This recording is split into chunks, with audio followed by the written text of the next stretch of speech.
I am फेटेड villain 104 के episode की starting में हम लोग देखते हैं ग्रैंडमा को जो यहाँ से जा रही होती है और बोल रही होती हैं कि मैं यहाँ से जाने से पहले जितने भी यहाँ पे बैंडेड आए हुए होते हैं उन सबको मैंने मार दिया है, तो अब आप लोग शांति से रहिएगा। और ग्रैंडमा बोलती हैं कि ये मेरे पोते के लिए बिल्कुल भी अब सेफ जगह नहीं रह गई है, क्योंकि बैंडेड दिन ब दिन यहाँ पे आते जा रहे हैं और यहाँ पे अटैक करके यहाँ से छोटे बच्चों को किडनैप करके लेके जा रहे हैं। और विलेजर्स बोल रहे होते हैं कि ये वर्ल्ड इतना भी ज़्यादा बड़ा नहीं है, तो आप कहाँ पे भाग के जाएंगी। और तभी हम लोग देखते हैं कि आसमान में ब्लैक विंड का लीडर आ चुका होता है और वो हंसते हुए कह रहा होता है कि तुम बुढ़िया, अब तुम लेट हो चुकी हो यहाँ से, अब तुम भाग के कहीं भी नहीं जा सकती। अब मैं यहाँ पे आ चुका हूँ तो मैं बिल्कुल भी तुम्हें भागने नहीं दूंगा। और ग्रैंडमा उसको देख के बहुत ही ज़्यादा शौक हो चुकी होती है और सोच रही होती है कि आखिरकार ब्लैक विंड का लीडर यहाँ पे क्या कर रहा है। वैसे तो वो कभी भी हमला करने के लिए खुद नहीं आता, वो अपने चमचों को भेजता है। हम लोग ब्लैक विंड के लीडर को देखते हैं जो बोल रहा होता है कि तुम्हारे पास में जो छोटी सी बच्ची है वो हमारे हवाले कर दो, नहीं तो हम लोग तुम्हें जान से मार देंगे।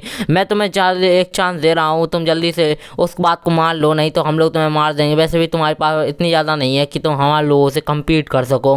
और ये सब वो ग्रैंडमा से बोल रहा होता है। तभी वो ग्रैंडमा की तरफ घूरने लग जाता है और बोलता है कि मेरी बात जल्दी से मानो और वो बच्ची मेरे हवाले कर दो, नहीं तो मैं तुम्हें मार दूंगा और यहाँ पे जितने भी लोग हैं उन सबको भी मैं जल्दी से यहीं पे मार दूंगा। और वो उसकी बिल्कुल भी बात नहीं सुन रही होती ग्रैंडमा, जिसको देख के वो अति ज़्यादा गुस्सा हो जाता है और वो अटैक करने के लिए खुद ही आगे आता है और कहता है कि लगता है कि आज यहाँ पे सब लोगों का मरने का दिन आ चुका है। तभी हम लोग देखते हैं कि वहाँ पे वो ग्रैंडमा ने जंप मार दी होती है उसके साइड पे और वो कह रही होती है कि मेरे होते हुए तुम यहाँ पे कुछ भी बिगाड़ नहीं सकते। और वो उस दोनों की टकराव होता है और ग्रैंडमा ने उसके ऊपर एक काउंटर अटैक किया होता है।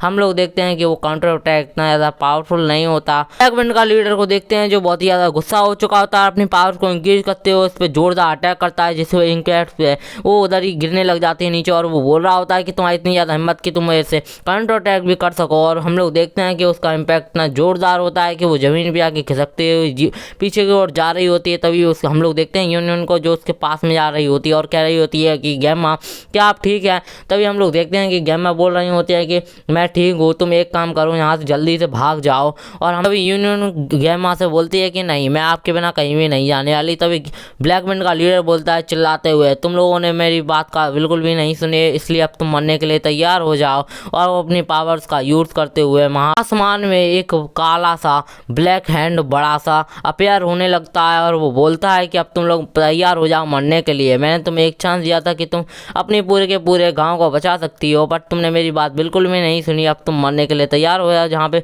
बहुत सारे विलेजर्स होते हैं बहुत ही ज़्यादा पैनिक कर रहे होते हैं। यहीं हम लोग देखते हैं दूसरी तरफ जहाँ पे ब्लैक विंड के लीडर ने वो अटैक जोरदार किया होता है विलेज के ऊपर और उसका हैंड बहुत ही ज़्यादा बड़ा होता है, जिससे पूरा का पूरा गाँव होता है वो कवर हो चुका होता है।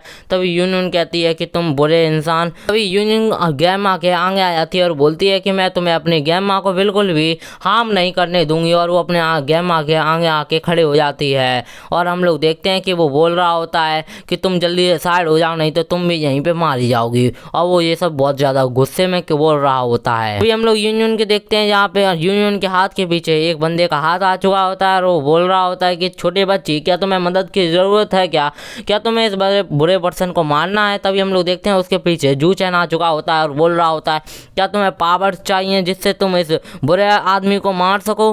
और हम लोग देखते हैं कि यूनियन कह रही होती है कि हाँ। और उसको देख के हम लोग देखते हैं ब्लैक विंड का लीडर होता है वो बहुत ही ज़्यादा घबरा चुका होता है और यहाँ पे ग्रैंडमा होती हैं वो बहुत ही ज़्यादा शौक हो चुकी होती हैं और सोच रही होती हैं कि आखिरकार ये यहाँ पे आया कैसा। तो आसमान में देखते हैं जहाँ पे वो जायंट सा हाथ होता है वो डिसअपीयर होने लगता है जू चैन की पावर्स के यूज़ करने की वजह से। यहाँ पे जितने भी ब्लैक क्लाउड से वो हटने लग जाते हैं। तभी ब्लैक विंड का लीडर सोच रहा होता है कि आखिरकार अब यहाँ पे ये सब हो क्या रहा है। उसको कुछ भी समझ नहीं आ रहा होता कि यहाँ पे जू चैन मतलब कि यंग मास्टर यहाँ पे क्या कर रहा है। तभी हम लोग देखते हैं कि वो बिल्कुल भी अपनी बॉडी को मूव नहीं कर पा रहा होता और सोचा होता है कि आखिरकार मेरी बॉडी के साथ में हुआ क्या जो मैं बिल्कुल भी मूव नहीं कर पा रहा, ना कुछ बोल पा रहा हूँ। और हम लोग देखते हैं यहाँ पे जितने भी गाँव वाले होते हैं वो भी बिल्कुल भी मूव नहीं कर पा रहे होते। तभी हम लोग देखते हैं कि जू चैन उससे बोल रहा होता है क्या तुम मेरी डिसाइपल बनना चाहोगी। यूनियन कहती है जू चैन से कि मेरी एक कंडीशन है कि आपका मैं डिसाइपल बन जाऊंगी अगर आप मेरे मतलब कि बड़े भाई हैं उसको मतलब कि ढूंढ के निकाल लेंगे और उसकी कोई भी प्रॉब्लम होंगे तो आप उसकी मदद करेंगे। तो वो बोलता है कि ठीक है, ये इतनी बड़ी कंडीशन नहीं है।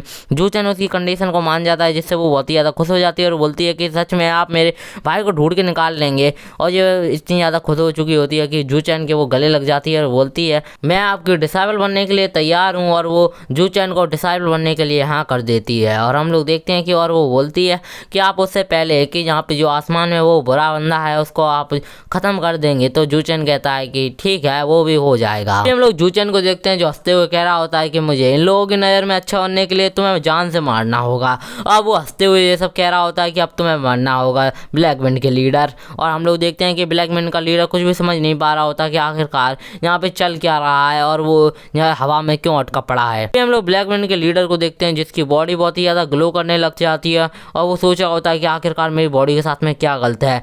और तभी हम लोग देखते हैं कि उसकी बॉडी बहुत ही ज़्यादा जोर से फट जाती है और जहाँ की बॉडी बिल्कुल ही फायरवर्क की तरह फटी होती है और उसको जूचन और यून देख रहे होते हैं। और यून जूचन से बोलती है कि मेरा भाई भी बहुत ही ज़्यादा टैलेंटेड है। तभी वो बोलता है कि तुम मुझे मास्टर बोलो अब से। तो ये सब देख के ग्रैंडमा बोलती हैं कि आखिरकार ये बंदा इतना ज़्यादा स्ट्रॉन्ग कैसे है और आखिरकार ये है कौन। ग्रैंडमा अपने मन में सोचती हैं ये ज़रूर से अपर वर्ल्ड से आया और ये एक ज़रूर से इमॉर्टल होगा। और वो सोचती हैं कि ये इमॉर्टल बहुत ही ज़्यादा पावरफुल है और इसने मेरी ग्रैंड डॉटर को अपना डिसाइपल बना लिया है। और तभी हम लोग देखते हैं कि जूचन वहाँ से अपने हाथों में बहुत ही ज़्यादा डिवाइन आर्टिफैक्ट्स को निकाल लेता है और बोलता है कि बताओ इनमें से तुम्हें कौन सा आर्टिफैक्ट अच्छा लग रहा है।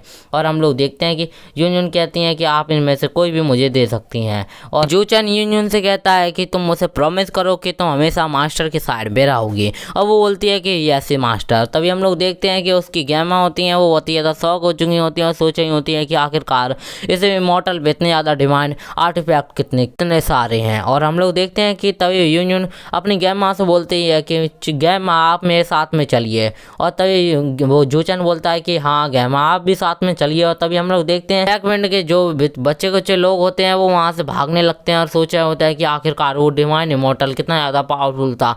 हम लोग उसके सामने बिल्कुल भी नहीं टिक सकते और बोल रहे होते हैं कि ये इन्फॉर्मेशन बहुत ही ज़्यादा वैल्यूएबल है और ये इन्फॉर्मेशन हम किसी बड़े सेक्ट या फिर किसी बड़ी फैमिली को भेज सकते हैं जिससे हम लोग माला माल हो जाएंगे। और हम लोग देखते हैं कि वो यहाँ से भाग पाते हैं उससे पहले ही यहाँ पे हम लोग देखते हैं जूचन की पपेट आ चुकी होती है। वही जूचन की वो पपेट होती है और वो कह रही होती है कि आखिरकार तुम लोग यहाँ से भागने का सोच भी कह सकते हो।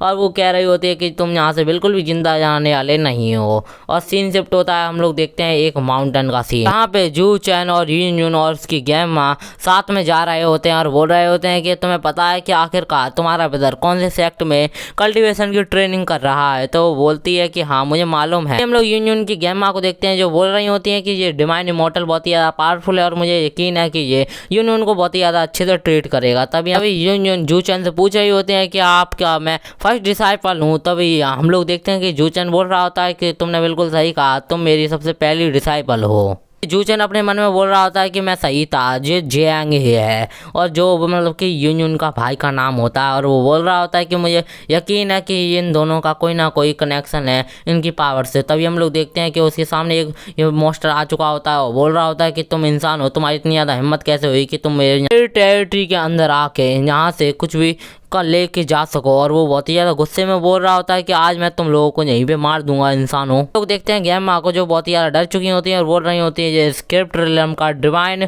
स्पिरिट असुर है। और हम लोग देखते हैं कि उसको देख के जो यूनियन होती है क्या जूचन से पूछे होते हैं कि आप इस असुर को मार देंगे कि नहीं। तभी हम लोग देखते हैं जूचन एक एबल से हंसते हुए कहता है कि तुम्हें लगता है कि ये तुम्हारे मास्टर के बिल्कुल भी काबिल है। इसी के साथ एपिसोड खत्म होता है। मैं आप लोगों से एक चीज़ पूछना चाहता हूँ कि मानव मैन रिटर्न आने वाला है तो मैं इस सीरीज को क्या बंद कर दूं, क्योंकि मानव मैन रिटर्न आके इसी को एक्सप्लेन करेगा।